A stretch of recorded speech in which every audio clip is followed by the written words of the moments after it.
This conference will now be recorded. Okay, great. Welcome, everybody. I'm Kim, a reference librarian over at the Heightstown branch, and you're joining us for the program called Sodium in Your Diet. And our speaker is Jennifer Shukaitis, and she is from Rutgers, and I have a little bit of information about her. Jennifer is a faculty member of the Department of Family and Community Health Sciences at Rutgers Cooperative Extension, where she's been since 2012 as a statewide educator. During her time there, she has implemented programs in nutrition and wellness to audiences ranging in age from preschool up to older adults. She has also partnered with the New Jersey Department of Agriculture and several schools and nonprofits to implement farm-to-school programming throughout New Jersey. She has won several statewide and national awards for her programming. A current focus of hers is food waste reduction and its connection to food insecurity. And anytime, Jennifer, you're ready, we're happy to hear what you have to say. Okay, great. Thank you so much, Kim, for that introduction, and good afternoon, everyone. Thank you so much for joining me today. I'm so glad that everyone is here to learn more about sodium and heart health, which is the focus of the talk that I'm going to be giving today. And as Kim and Laura mentioned, there will be time at the end for questions. We'll have plenty of time. So if anything comes up while I'm talking, feel free to write it down or put it in the chat and we will address those later. So before I get started with the topic for today, I wanted to just give a little bit more information about where I come from at Rutgers so that you understand who I am and what we do. I work in a division of Rutgers called the Cooperative Extension. If you haven't heard of Cooperative Extension, I will give a very brief background about it. Cooperative Extension is a national system. There are cooperative extensions in every single state, and Cooperative Extension has been around for over 100 years now. So when Cooperative Extension was established, they are run out of the land-grant universities. So there was an act passed, the Smith-Lever Act, if anybody is a history buff and wants to look that up, established Cooperative Extension as a way of helping to ensure that the public has reliable, consistent access to quality research and research-based information. So this was way back before we had the internet and Google and smartphones, where we had, all this information just readily available at our fingertips. So Cooperative Extension was established to be really the bridge between the university, where all this great stuff was happening, like research and programming and information, all this stuff was housed, to ensure that all that stuff had a way to reach the public, to the community. So Cooperative Extension was established to be that bridge. And within Cooperative Extension, there are three main departments. You'll see them listed on your screen there. The first one is Agriculture and Natural Resources. So that department works with the farming community, also with home gardeners. They're the ones that have the Master Gardeners program, if anybody is familiar with that program. They're the ones you can call up if you have any problems or questions with your home garden.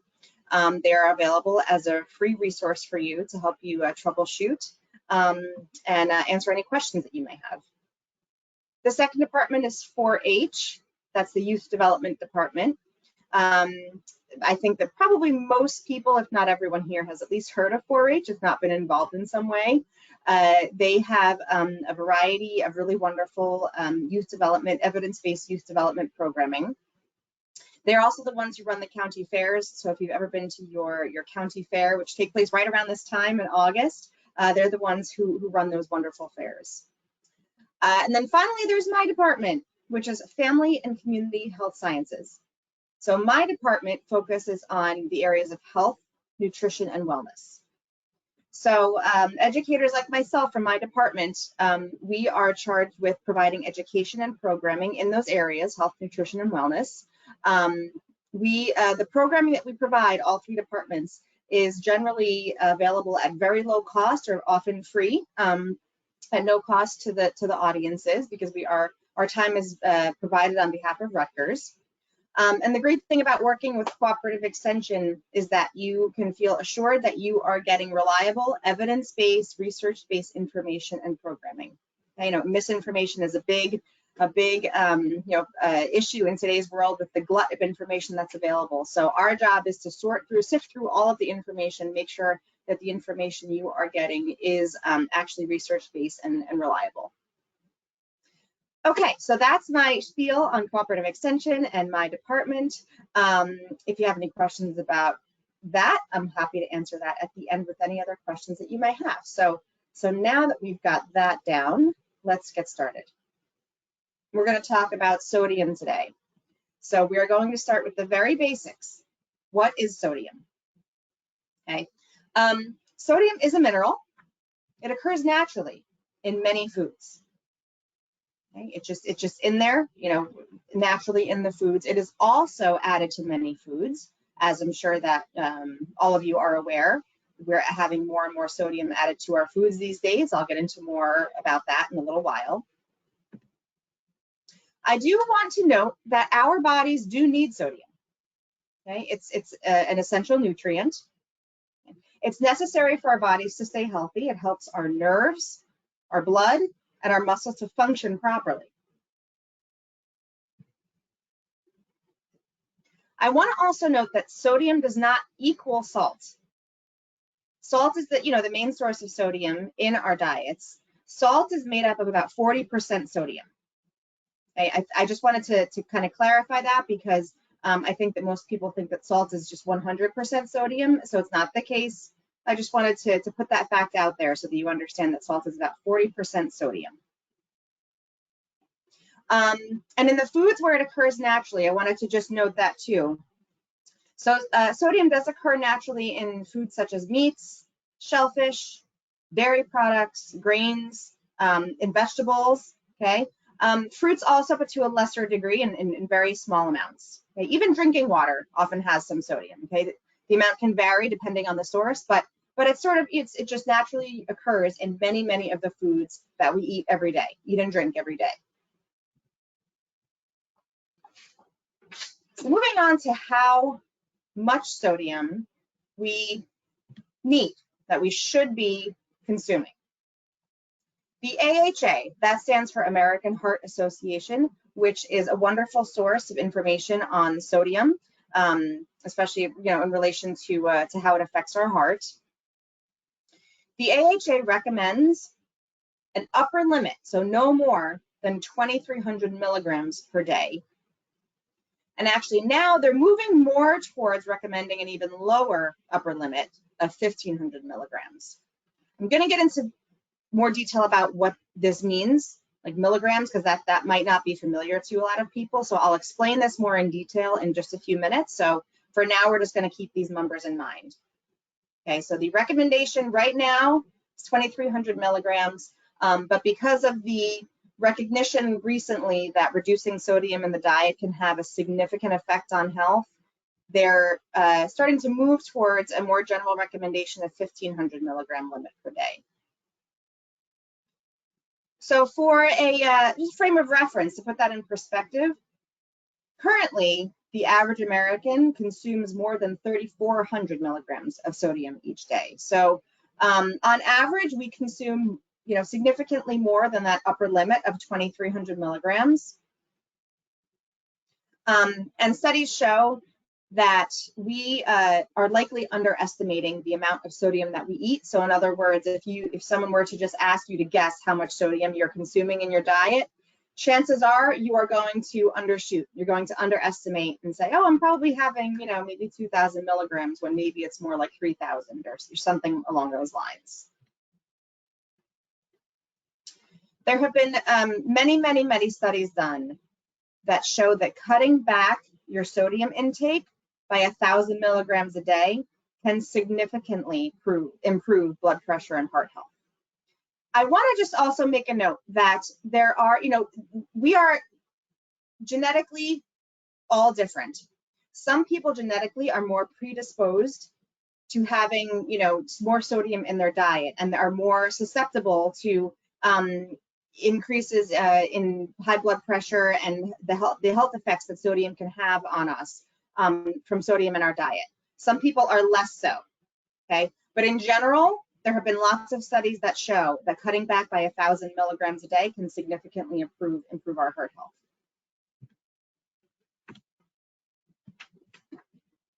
So continuing with how much sodium. We just looked at how much sodium we should eat, how much sodium we actually do eat, and how much sodium we think we eat.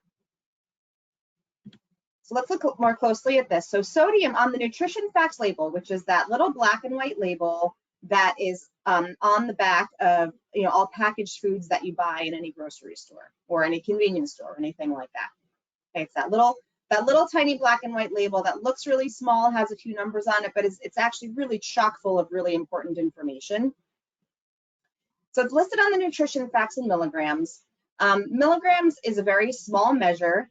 It also may not be familiar to a lot of people. Like, what exactly is a milligram? What does that look like? What does that mean? So I wanted to just sort of put it into perspective for you a little bit. So we're looking at salt here. Remember, salt is 40% sodium. This is the amount of sodium in different quantities of salt. Okay, so in a quarter teaspoon, that contains 575 milligrams of sodium. Half a teaspoon, it's 1,150 milligrams of sodium. 3/4 of a teaspoon, 1,725, so 1,725 milligrams. And in 1 teaspoon of salt, there are 2,300 milligrams of sodium. Now, if I could see your faces and ask a question real quick, I might give you a little pop quiz to say what is the current recommendation from the American Heart Association on the upper limit of sodium that we should ideally be ingesting. We just went over it on the last slide, so I'm actually going to go back for a second here just to remind you. Okay, so the American Heart Association recommends no more than 2,300 milligrams per day. So what does that equal? We just went over this again. We'll go back to it. That's 1 teaspoon. So in other words, oh, somebody put in the chat, Robin, you win the virtual prize. Don't have a real one to give you, but you win. You win the glory of getting the answer. So basically what the American Heart Association is saying that we should really eat no more than 1 teaspoon of salt per day, because that's going to be our upper limit of 2,300 milligrams. And also a reminder, they are moving more towards actually that lower recommendation of 1,500 milligrams, which is like between half and 3/4 of a teaspoon, maybe like 2/3 of a teaspoon. All right, so I'll leave that up for a moment so you can just look at it. I know there's a lot of numbers on here, so let that sink in for a minute. Now we'll go on. So why are we concerned about sodium? Why does this all matter, right? We're looking at the sodium, so why do we care? Well, this is why. So studies link excess sodium intake to the development of elevated blood pressure, which in turn increases the risk of heart attacks, stroke, and kidney disease.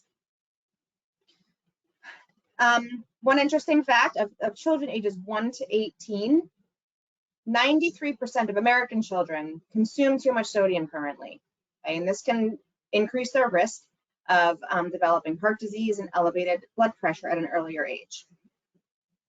Then actually, if you don't mind, I'm going to go back for a moment because I know that I mentioned decreasing our sodium by 1,000 milligrams a day. That can significantly improve our heart health. So let's look at what that means. That's like, just under half a teaspoon of salt. So if we could cut out half a teaspoon of salt from our diets every day, that can have a significant impact on our heart health. Okay, especially looking at these facts here, this is why we're concerned about having too much sodium in our diet. And I think we would normally think about sodium really impacting adults, which it certainly does, but that's why I wanted to put this little fact about children too, because when children get used to having that saltiness and that sodium in their diet, that can help them to form habits early in life that may lead them to continue to ingest too much sodium as they age. Okay. Again, why are we focusing on this? Just some more facts and figures. Sodium can have a direct impact on our health. There's a well-established body of evidence that links sodium and high blood pressure, and most Americans, as we saw before, eat more sodium than is recommended.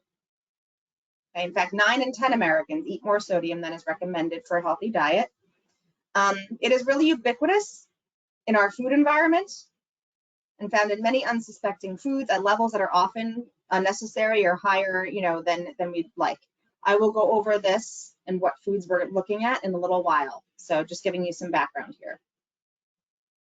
Again, consuming too much sodium in the foods that we eat is strongly linked to the development and worsening of high blood pressure, which again, that is associated with an increased risk of kidney disease, stroke, and heart disease.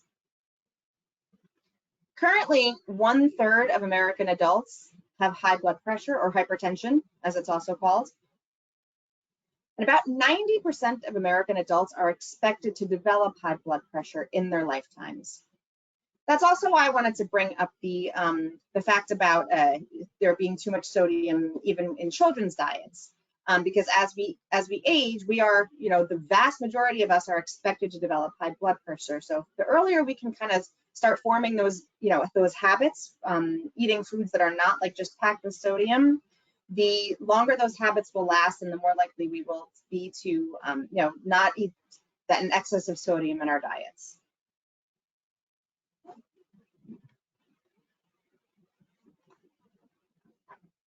More on, why we're focusing on sodium here. There's a number of reasons, and I think in some ways, we can always look at the money, but it's interesting. This is an interesting fact that I found. That if Americans reduce their sodium intake to 1,500 milligrams a day, now remember, that is the upper limit that the American Heart Association is moving towards recommending. It's also almost 2,000 milligrams less than what the average American consumes daily. But if we could reduce our sodium intake on a wide scale to 1,500 milligrams a day, this could result in an estimated $26.2 billion savings in healthcare. Okay. Also, could it substantially improve the quality of life?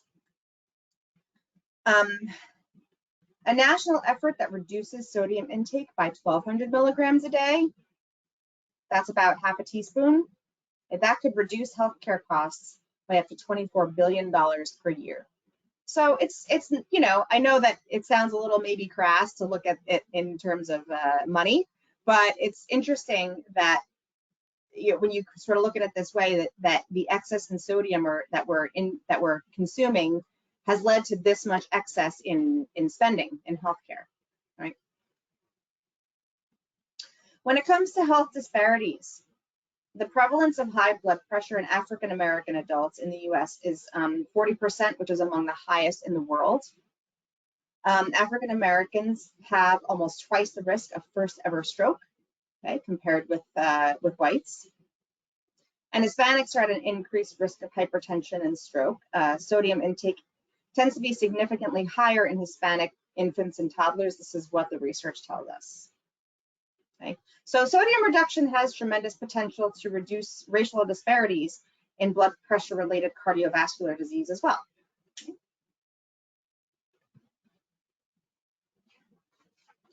So let's talk about developing healthy habits in children. Maybe some people have children or grandchildren here who are in attendance today. Pardon me while I hydrate. We tend to establish our preferences for foods early in life. It doesn't mean that those can't change at all, but instilling healthy habits in children, studies show that does increase the chances that they will retain those habits later in life as well. In the US, nearly 80% of 1 to 3-year-olds and more than 90% of 4 to 18-year-olds get too much sodium in their diet. Okay. And studies show that many toddler foods also are high in sodium. And these are, when we say toddler foods, we mean things that are like packaged and marketed to younger children. And studies show that kids who have high sodium diets are about 40% more likely to have elevated blood pressure as kids who have lower sodium diets.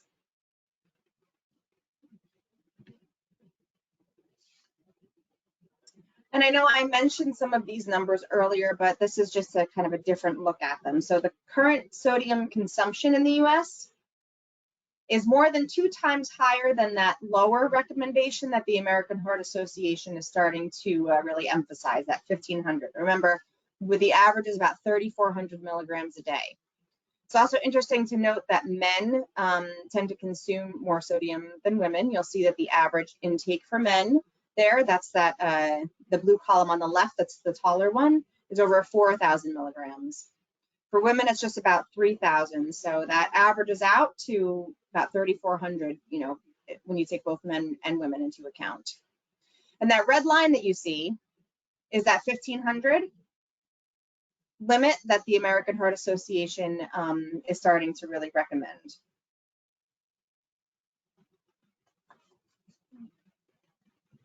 Oh, just a note here too, that men consume more sodium, but also in general, men consume more calories. So that's, you know, may just be accounting for that. So, you know, men tend to be physically larger than women, and then so therefore their calorie needs tend to be larger, and so they're consuming more of pretty much everything, more calories, more sodium, everything. So that could be why that is the case there.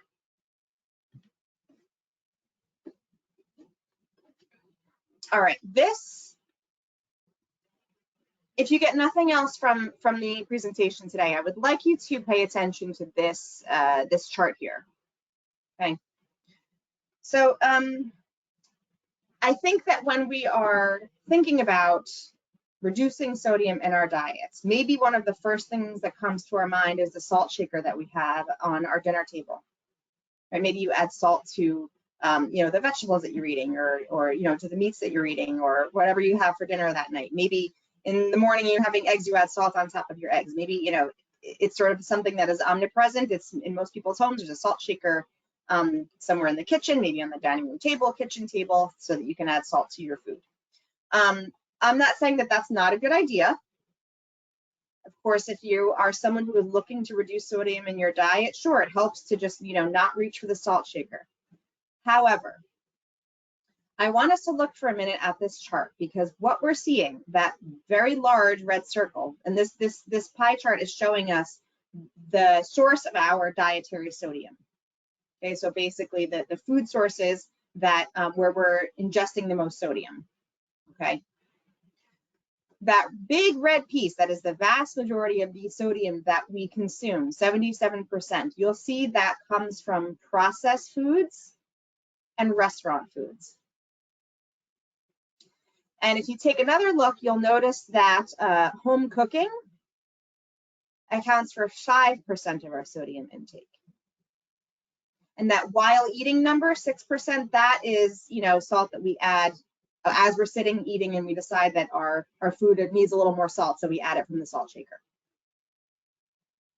So while like I said just a minute ago, while I'm not saying it's a bad idea to you know, think twice about using that salt shaker, if you're someone who is seriously considering reducing the sodium in your diet, what you really want to look at is eating out and processed foods. And the processed foods are things that are like come sort of like heat and eat or ready to eat, because those are things that tend to have the highest you know, amounts of sodium already added in there, and you can't take it out. It's already in there, it's ready to eat, or it's heat and eat. So the sodium has already been added. You can't take it out. You can't really change that amounts. So if you're looking to reduce the sodium in your diet, take a look at that. Sodium can be really sneaky, and if you ever have a few minutes and want to take a look, I would highly recommend looking at your favorite restaurant, especially the chain restaurants. They're required to publish their nutrition information, so you can look online. Let's say, you know, your favorite chain restaurant where you go on maybe on Friday nights or something, and just take a look, because the thing is, we really like sodium. Our bodies are predisposed to really like and crave certain flavors, including salty flavors. The other ones are sweet and fat, right? So our bodies are predisposed to craving salty foods. Food producers, meaning restaurants and food distributors and producers, they know this. Okay, so there are lots of good reasons for adding salt, including preserving foods, make sure it doesn't go bad, right? But we also really like salt. And so when food companies are thinking about competing for our business and making sure that, we're buying their foods as opposed to someone else's, they know that if it tastes nice and salty, we're going to like that and we're going to buy it. This goes for restaurants as well. So you might be surprised by the amount of sodium that is found in some of your favorite restaurant foods. And so I encourage you to look it up. I mean, you just be prepared. You might be surprised by the amount of sodium and also fat and calories and all that stuff. But since we're focusing on sodium today, this is what we're talking about. And sometimes it can be very hard to tell just from the name of a certain dish. I'll give you an example. A few years ago, I was eating out at a popular chain restaurant, and they had something on their menu that was called something like lemon herb roasted chicken. And if me reading that sounds like something that is, could be a rather healthy meal, right? It's chicken, which is a lean protein, lemon, herbs, all good things. So out of curiosity, I looked it up, and that particular dish had like over 100 grams of fat, which my upper limit, for someone, a woman my age, for fat should be around 60 milligrams per day. So in that one dish, there was, about twice of my daily fat intake. And the sodium was, I don't remember I remember it was like, gosh, it was like over 100% of the sodium too. I don't remember the exact number. So you can't really tell always from just the name of a dish. And sometimes you think you're doing something right, but I don't know what they did to that chicken to put all that fat and sodium in there, but it was something, and it came as a surprise to me just based on the name of the dish, right? So it's sometimes is worth looking up what some of the dishes are so that you're aware of what is actually in them. Okay. So speaking a little bit more about processed foods or prepared foods or things that we eat. This is the publication by the American Heart Association. This is an infographic called the Salty Six. And they created this because these are some very popular foods that probably all of us really love, but that also tend to be very high in sodium. Okay. So this is just an infographic that explains to consumers what the salty six are. So it includes breads and rolls. Okay, surprisingly, a lot of breads and rolls can be very high in sodium. Pizza, which pizza sort of like a triple whammy there, or can be, because it's got the bread, which is high in sodium, and then cheese, which also tends to be high in sodium. And then if you add any like toppings like processed meats like pepperoni, sausage, that's going to be also high in sodium. So it's like a triple layer there. I'm not saying you can't ever have pizza, but if you're looking to reduce some sodium, maybe take a look at some of these things and think twice if you're trying to reduce the sodium in your diet. So similar with sandwiches, you have the bread, you have the processed meats, and the cheese, which are all going to be pretty high sources of sodium for you. Cold cuts, which, going back to the sandwiches, that's a part of that. Cold cuts tend to be very high in sodium. Soups also. Soups can be very nutritious, but canned soups also tend to be very high in sodium. So you want to read that nutrition label. Okay. There are lower sodium varieties of a lot of canned foods, including soups. So you may be able to find your favorite soup in a lower sodium variety, but you have to check that label. And the labels on the front of the packaged foods, they really do mean something. So by law, a food cannot be labeled as low sodium unless it has 5% or less of your daily recommended amounts of sodium. Okay, so that's what that label means. And you can look at the front. If it says low sodium, then you know it has 5% or less. You can also just look at the nutrition label. Okay. Finally, there's burritos and tacos. I know, very disappointing to a lot of people, but again, you're going to have the bread, the tortillas that they're made with, which are high in sodium, and then they also often have cheese and meats that are made with a lot of salt. So those are going to be kind of sodium bombs as well. Oh, I just saw that somebody can't hear me. Is that the case for everybody? If someone could just put in the chat if you can hear me or not. Okay, someone else can. I don't know. Maybe. I can hear you, Jennifer. Okay. Just This wanted is to Kim. Okay, great. Just wanted to make sure before I continued on. Didn't want to. Wanted to make sure. Okay.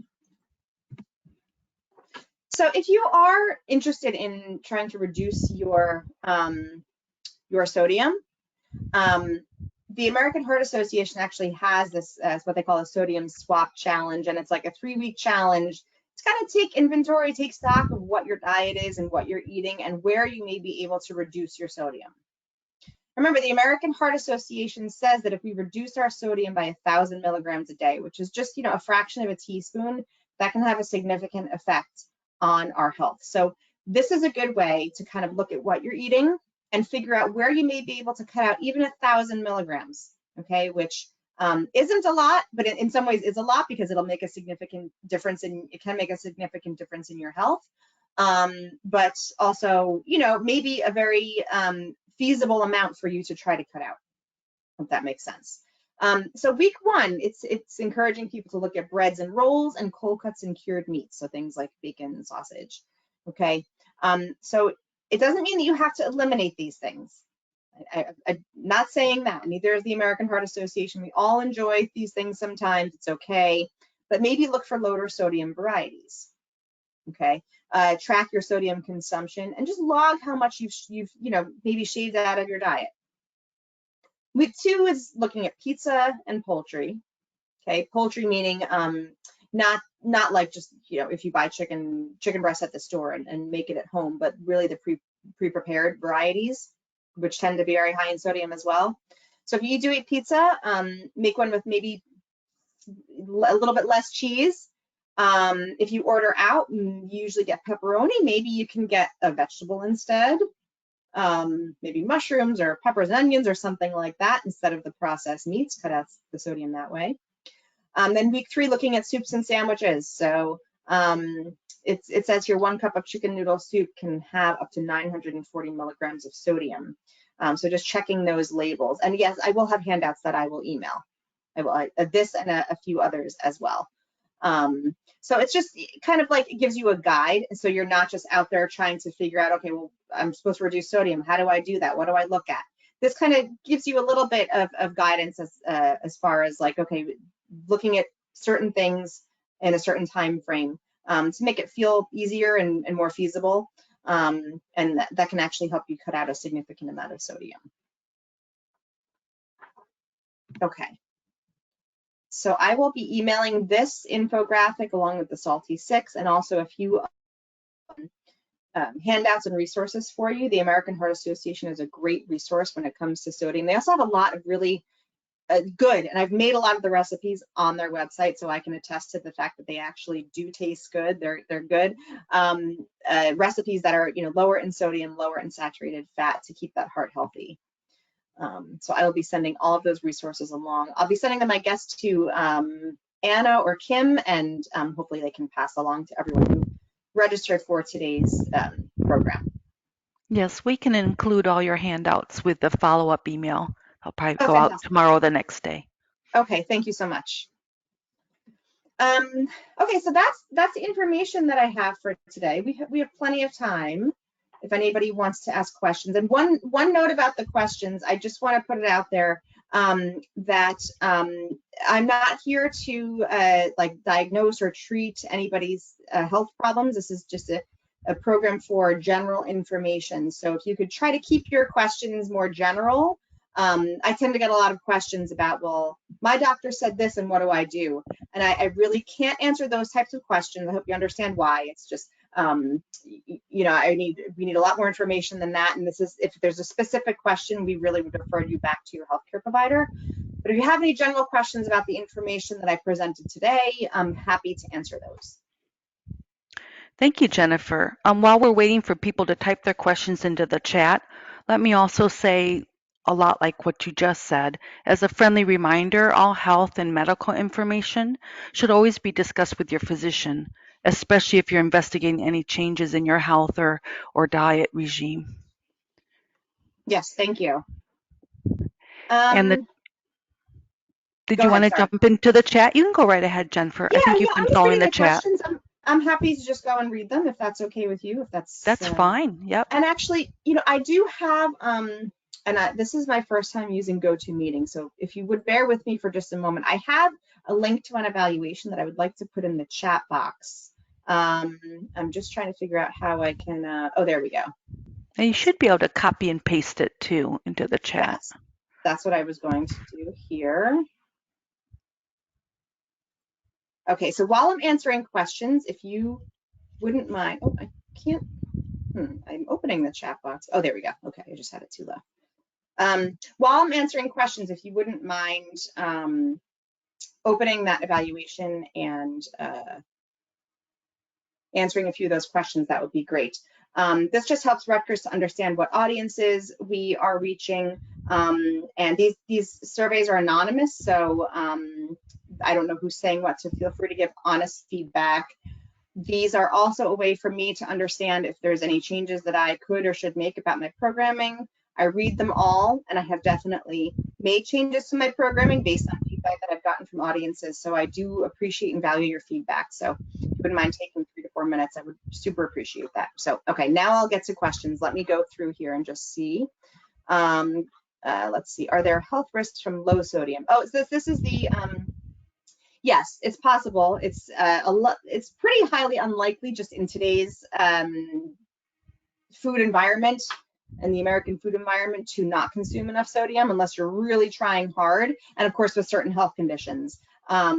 Yes, there are health risks, but I wouldn't really worry too much about that unless you happen to have a health condition that predisposes you to low sodium. Okay. Okay, let's see. Is per meal the best way to attack this 1,500 milligram quantity? I'm not sure if I am totally understanding your question. If you're trying to, you know, just like, I guess if you're trying to just figure out, okay, divvy it up per meal, like 500, 500, 500. I think it's very individual.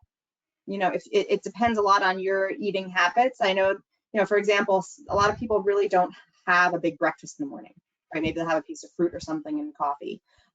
So maybe in that way, that they might not have really any or very much sodium at all in their breakfast, and so then that, you know, will allow them a little more later in the day.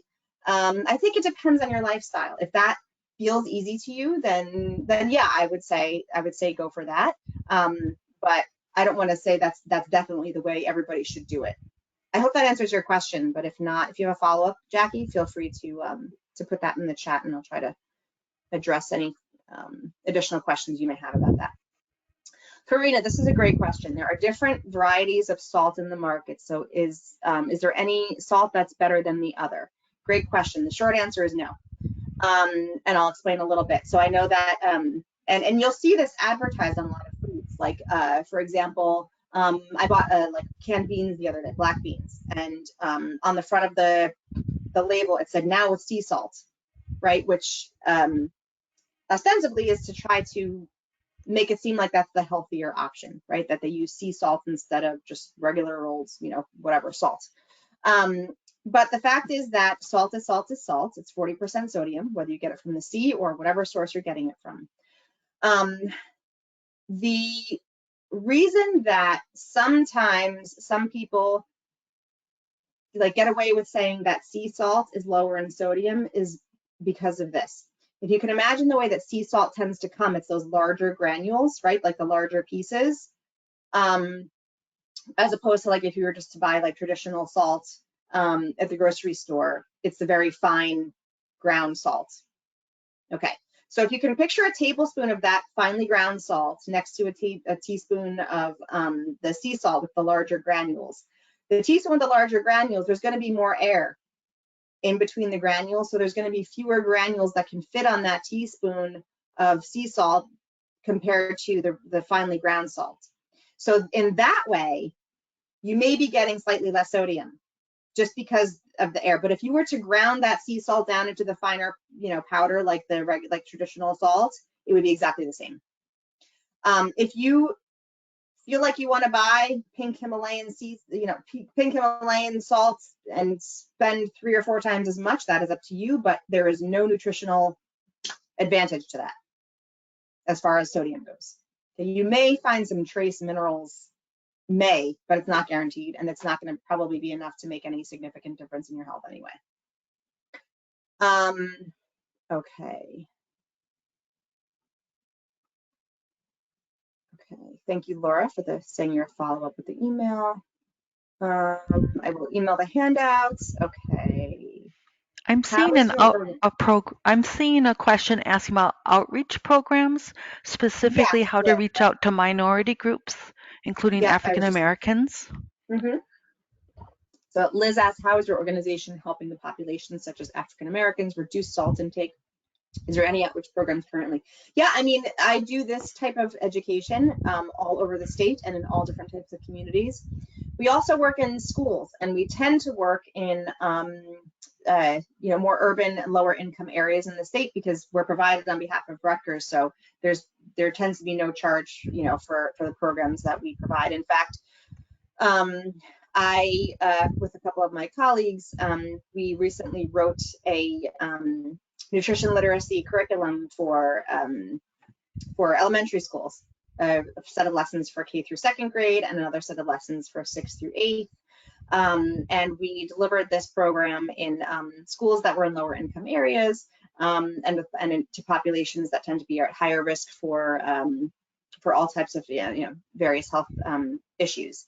So yes, we're doing this in different ways, depending on. I have colleagues who are in all the counties around the state. So cooperative extension, I'm not sure if I mentioned this when I was talking about our structure, but we're county based.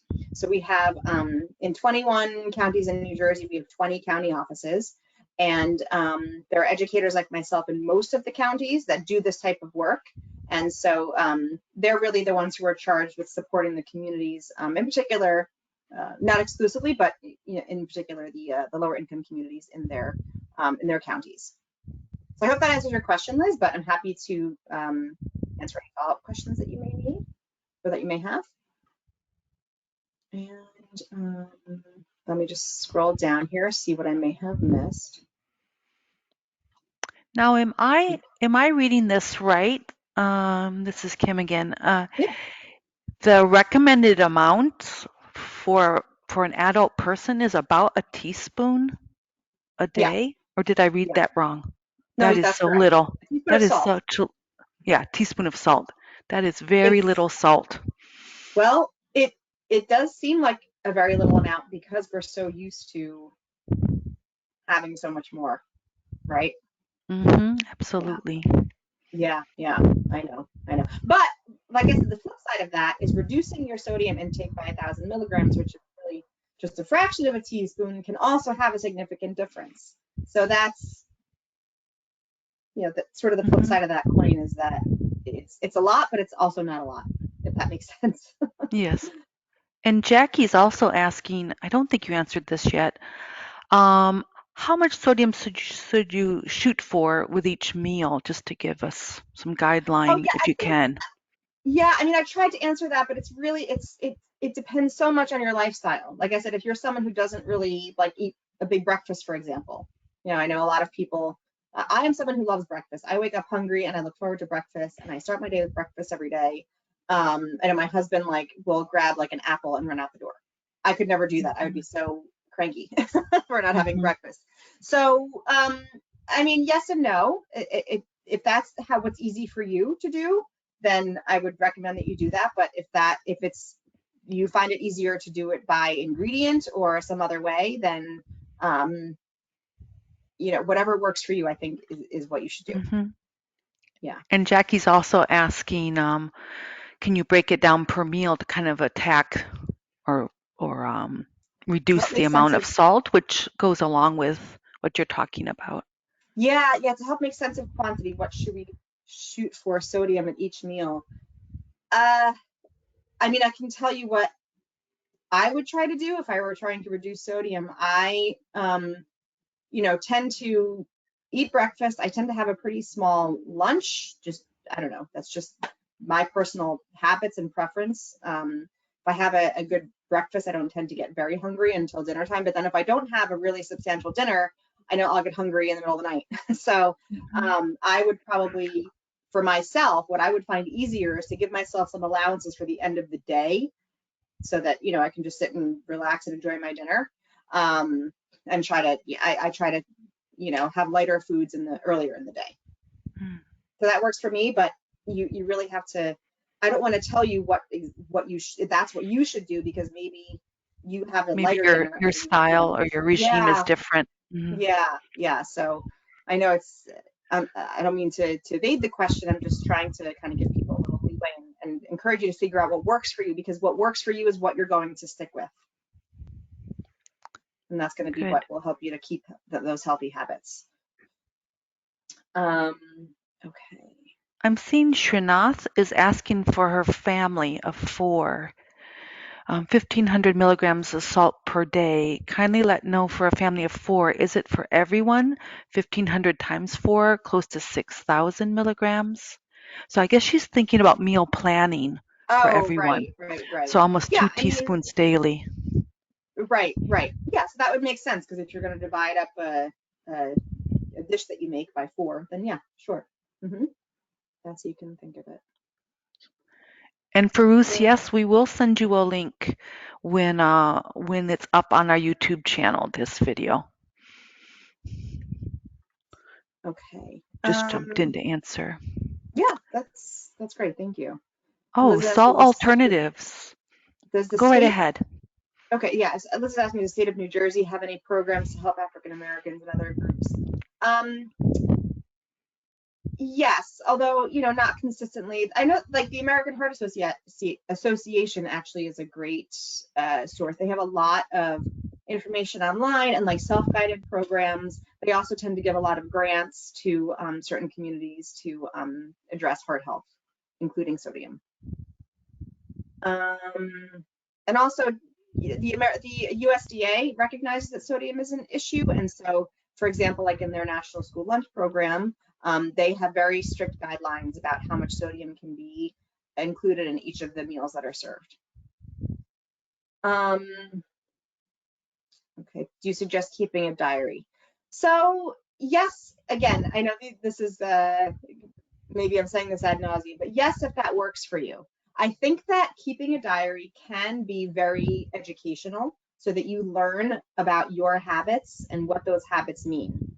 So for example, if you learn that your afternoon snack that you maybe consider to be a healthy snack is actually providing like more than half of your daily sodium, then, you know, if you can write that down and that helps you to see that and learn from it, then great. I want to just say a word that keeping a diary for some people can be very anxiety inducing, especially for those who have histories of disordered eating. So if this is something that to you would feel very burdensome or anxiety inducing, then it might not work for you. But keeping a diary also has been shown to be the most effective way for people to change their eating habits. So if this is something that feels doable for you and is not going to be an excess burden, then I would say do it. You might not even have to do it long term. Maybe you do it for a week. And that sodium reduction challenge from the American Heart Association, you know, encourages you to write down the foods that you're eating and the sodium content, so that you can just see where it is that you're ingesting or that you're consuming the most sodium. So yes, if that works for you. Again, might be my answer for a lot of things here, but trying to give the context around why I'm answering that way. Good. Mohan is asking, what about salt alternatives? Any recommendations? Yeah, there are salt alternatives that are considered, you know, safe if you know, there are, if you like the way they taste, then that's perfectly fine. If that's what your healthcare provider has suggested that you use, then absolutely. Okay. And it looks like people are asking for ways beyond just cutting down on salt, potassium instead of sodium, or drinking water, or do your kidneys help filter out the salt? So yes, your body. So our bodies are really wonderful machines that know how to regulate, you know, pretty much everything that we put in our bodies. It doesn't mean that we can just abuse our bodies and eat whatever we want and it's going to be fine. But like if you overdo it on sodium for a day or two, it's not going to, as long as there are no underlying significant health issues there, it's not going to have a significant effect on your health, right? It's going to be fine. Your body's going to filter it out, fine. But when we're talking about like when it's a habit that we're doing consistently, that's when that can start to kind of break down those systems and really start to have a negative effect on our health. Does drinking water help? Sure. I mean, drinking water helps, but also if you are someone who is predisposed to high blood pressure, drinking water is not going to be something that's going to, across the board, be something that will be a good solution to overdoing it on sodium. That can actually add to some swelling issues and things like and inflammation issues. So always stay hydrated for sure. But it's not going to be something that is an antidote to high sodium, if that makes sense. Okay. Okay, I think I got all of the. Yeah, it looks like we've gotten them all. So, and I'm happy to share my email address too. Well, you'll get an email forwarded from me. I'll send it either to Kim or should I send that to you, Kim, or to Anna, or? To Anna. Yeah, okay. She's collecting the information. Yeah. Great. Okay, so I'll send an email to Anna with some additional information and resources, and I'm happy to have her share my email address with everyone here, and you're welcome to get in touch with me if you have additional questions. Oh, thank you. Oh, the survey link doesn't work, it says? Huh. It worked for me. Oh, it did? Okay. Yes, it did. Yeah, it's working for me too. I don't know. I just clicked on it. I'm not sure. I'll include the survey link in the email as well. Yeah, if it's all right for us to complete it after this afternoon or after this program, then we can certainly include it. Yeah, it'll be available for about a week after. So someone said they had to copy and paste it. They can just click on it. Okay. Okay, that's a good solution. Not as convenient, but it works. Yeah. And you're getting thank yous, of course, for the excellent program.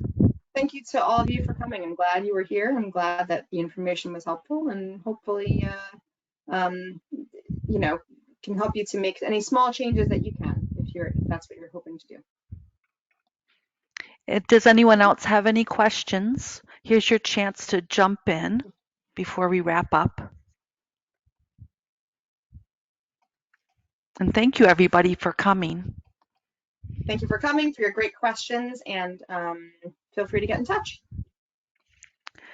I'm just going to remind people while we give them a last chance to ask you a question. Thank you, everybody, for coming. And please check our event page at mcl.org and our social media for September upcoming programs. And I'm going to jump in to do a little plug on our amateur photography contest. It's returning in September, and our theme is day or night. And beginning September 6th through October 8th, the branches are accepting your photograph submissions. And there's more information also on our website. Let's see, did we have any more questions come up? Are we wrapping up? Not that I saw. Very good. Lots of thank yous. So that's great. Yeah, very informative. And I like your practical suggestions with your slides, flyers. Good. I'm glad. Glad it was helpful.